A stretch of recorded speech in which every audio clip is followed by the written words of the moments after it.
2022 was home to so many fantastic shows, but 2023 has something that 2022 did not have, and that is The Mandalorian. One show I'm so hyped for, and it's one of 10 shows I am very excited for. There's more than 10 shows, but these are the top 10 most anticipated TV shows of 2023 that I'm excited for. So subscribe and like so you don't miss any of the reviews coming from these shows this year. We just did Waterloo Road, so go and watch my Waterloo Road reviews if you're intrigued by that and if you want to check it out for yourself. And of course, mild spoilers, but let's run through the 10 shows that I'm excited for. Enjoy.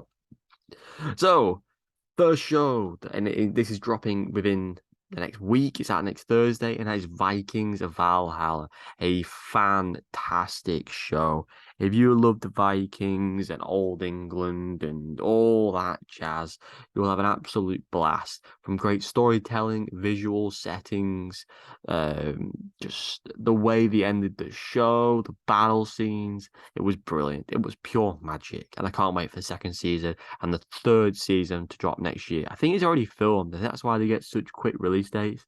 It was It was Feb of last year when we watched this last. So I'm excited to get into second season. Speaking of second season, Yellow Jackets, one of my all-time favorite shows, one of the most enjoyable experiences I ever had. Probably the best show I've ever watched as well for theorizing. I see it as the reviewing show that made my channel. And I'm genuinely excited for March to see this show, to watch 10 weeks of magic. It is so it grips you. It just pulls you in for the 50 minutes to an hour, and you're just constantly like, "Holy shit, who's that? Holy shit, how does that? Oh my god!" And it's just so intriguing. Yellow Jackets just. I've never watched it.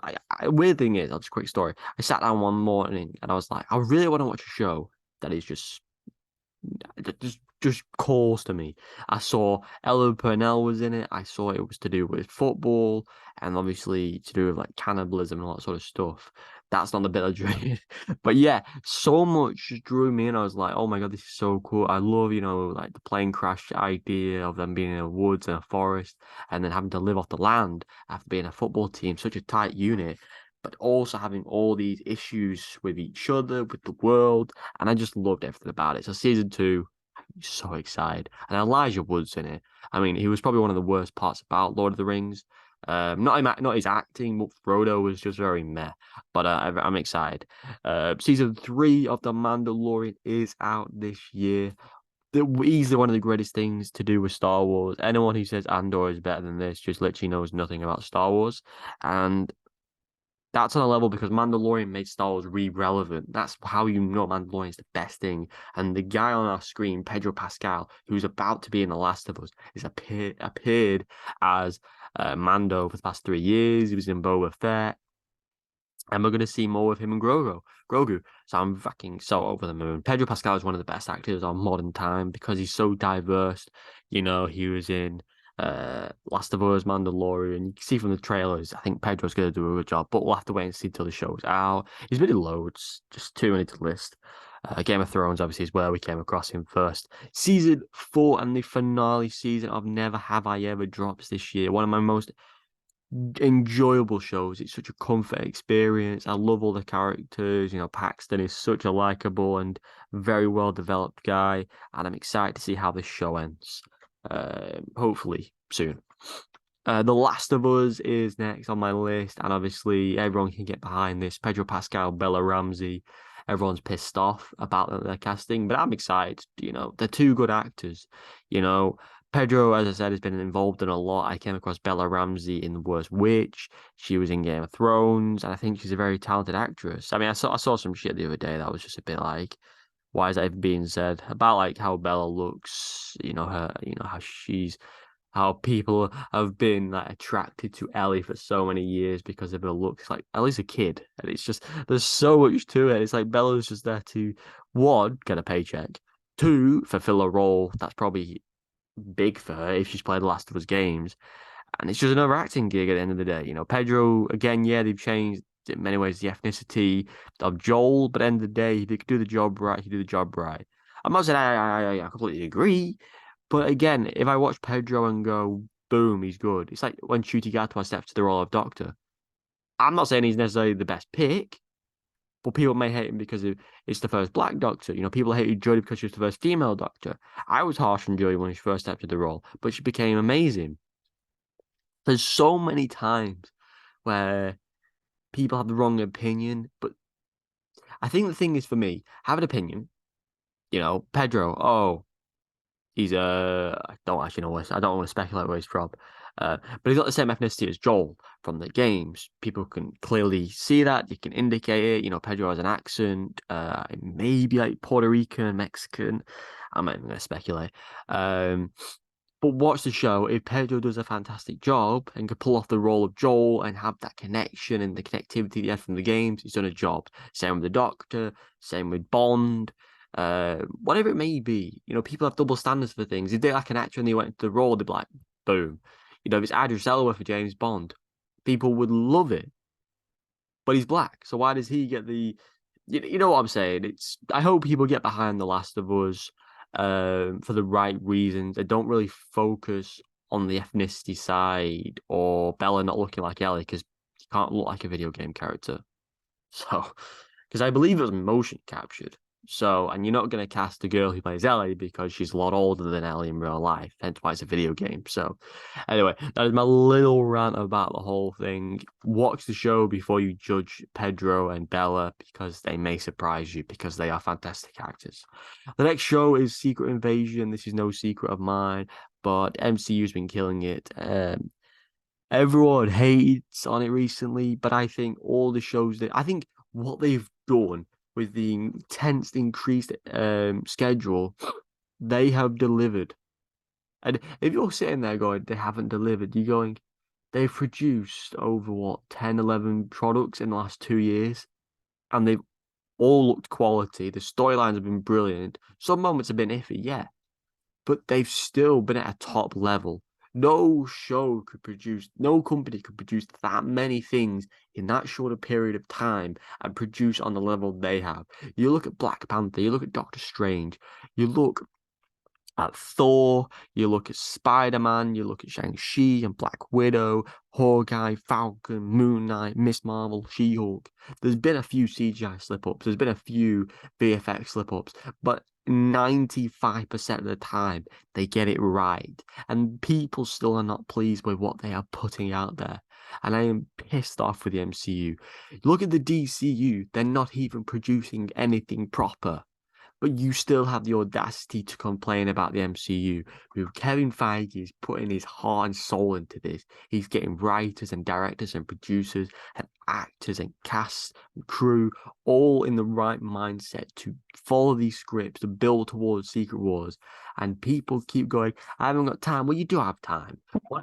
One episode drops per week.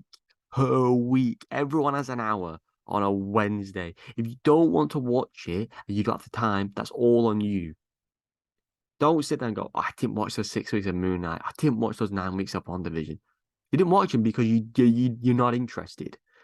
Those who are interested will watch it. You know, She-Hulk was on for 9 weeks or whatever it was. If you want to watch these things and you want to have passion for these shows, then just watch them.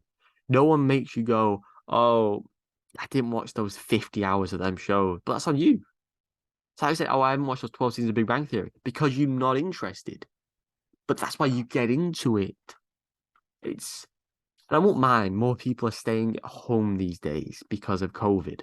So I just find it bollocks, you know. People who complain about the MCU, if you complain about the MCU and you've seen the stuff of the MCU, that's fair. If you complain about the MCU and you haven't seen any of the content in the past 2 years because it's too much, that is on you. Everything releases at a decent rate. We get one episode per week, then a film would come out, then 6, 7 weeks of more episodes, then there'd be a break. You get a special, you watch it, it's done.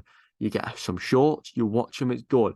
It's not hard to keep up with TV. It really isn't. I've worked multiple jobs in the past couple of years. You know, some days you can't watch anything, but then some days you're free as hell. Watch them days. It's not hard. It's really not hard. Next show on my list is The Walking Dead, Dead City. I'm gonna put Slash the Derelict Show. The reason why I don't, because we haven't had confirmation if the Derelict Show. It says 2023, but there's no confirmation of when it's gonna be released. So we're gonna say Dead City because that is gonna be released in April with Maggie and Negan, a show I am so excited for. But I'm also skeptical because apparently it says it's set years after the main Walking Dead show. And after that finale, you thought everything was going to go smooth sailing and be set in orderly and properly. But for the time being, I'm going to hold my excitement to a point because even though I'm excited to see Jeffrey D. Morgan and Lauren Cohan return, you know, the set photos look cool, NYC looks cool, I'm going to hold it because they may fuck it up. I have faith. I have a lot of faith. But years later does spook me. The Witcher Season 3, Cavill's final reign as Geralt. Yeah, I'm so excited. I think what The Witcher's done is fantastic. Like I said, I didn't grow up with the games. I grew up in the era of the games. I just never played them. I think what Geralt's done for the role and the way he looks and sounds and delivers the role of Geralt's fantastic. Yeah, he's leaving, but I'm excited to see what Liam does in season 4. And, you know, all the connections from Blood Origin are going to be exciting to see how they unfold and see the Bard again. And it's just going to be a terrific time. But no release date at the moment. I'm going to guess it's going to come out December. November, December time, maybe. And the final 2 shows on this list all include Ncuti Gatwa. I have not included Sex Education on this list, and I don't have a clue when it's going to be released. Probably same for The Witcher, but The Witcher is confirmed for this year. Sex Education is, I think, confirmed for this year, but I'm not going to include it, even though I'm very excited to see Asa and Ncuti step back to the roles. Heartstopper is on this list. I just realized Ncuti Gatwa is not involved because I actually had Sex Education in mind. So Heartstopper is the next one on the list. I think season 1 was magical. It was emotional. It was joyful. I loved everything about it. It was something very different to what I normally watch. But I think what the actors and characters did was your typical high school stuff, your typical coming out story, but I think it was just, I don't know, it just felt like it was done very well. And the final one on this list is none other than Doctor Who. Ncuti Gatwa will step into the Doctor later this year as the 60th anniversary will wrap up with 3 episodes, and then maybe we'll get the Christmas special with Ncuti Gatwa, unless Ncuti will appear in the final segment of the 60th anniversary. Very, very excited to see David return to the role, Catherine return to the role, Bernard, and the rest of the crew. The trailer looked fantastic. Say what you want, but I've loved every iteration and era of Doctor Who, going all the way back to Eccleston. We're currently reviewing the Class Doctor Who series again, going back to it very soon. And obviously, I have loved every moment from Eccleston to Tennant to Smith, Capaldi, Whittaker, and I will love Tennant and hopefully Ncuti Gatwa. But again, he has big shoes to fill, and I mean every Doctor that has come before him. But I believe he's a fantastic actor. He's done well in Sex Education. I'm excited to see what he can do. He'll probably give the most Matt Smith vibes if you had to connect him to a Doctor. That energetic, crazy, wild, weird side. And I'm bloody excited to see him step into the role. So you guys let me know down below your top 10 most anticipated TV shows of 2023. Like I said, there's still Marvel shows. There was Star Wars shows like Ahsoka and stuff. The next segments of Waterloo Road. There's going to be a lot to look forward to. But these are the 10 that I could think of that jumped out at me. There'll be more shows that come out that I go, oh, that's out this year. Same with the movies. And we're going to be doing a games one eventually as well. So stick around for more content coming your way very soon. Check out all the videos we just previously added to the channel. And of course, all the future ones. And do let me know down below if you have any ideas of your own. Until next time, goodbye.